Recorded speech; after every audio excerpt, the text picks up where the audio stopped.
ఎటు పోతాంది మన వ్యవస్థ? ఏం ఒక్కడికన్నా ఇలా నిజాయితీగా చెప్పండి, ఎంతమంది తాగకుండా ఇప్పుడు మన పిల్లగాడి యొక్క శవయాత్రలో పాల్గొన్నారు? చచ్చిపోయిన పిల్లగాళ్ళు మన దోస్తులైతే, చచ్చిపోయిన పిల్లగాళ్ళు మన అన్నదమ్ములైతే, నిజంగా మనకు రేషం పౌరుషం ఉంటే, వాళ్ళ మీద ప్రేమ అభిమానం మనకు ఉంటే, వీళ్ళ సావైనా మనల్ని మార్చాలి.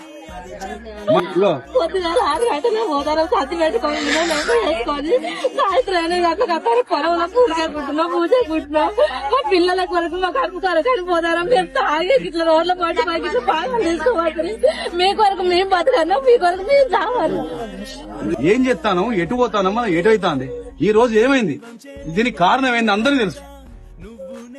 నిజంగా కనుక మీరు మన లోపల మానవత్వం ఉంటే, మన గుండెలు రాళ్లు కాకపోతే, మనం రాక్షసులు కాకపోతే, ఇప్పటికైనా అర్థం చేసుకొని జీవితంలో సాగుకు మించిన పెద్ద షాక్ ఉంటది.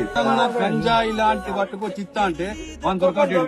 నడిపోట్లో కలుగుదాం, ఆగుదాం, మార్చుకుందాం. జీవితం మళ్ళా రాదు. జీవితం మళ్ళా రాదు. మన ఊరి పిల్లగాడు నిన్నటి దాకా మనతో ఈ టైంకు బతికున్నాడు, మన మధ్యలో. ఇవాళ మన దగ్గర 2 పిల్లలు లేరు. అరే అని చెప్పి బుధం మీద చేసుకుంటూ రోజు కలిసి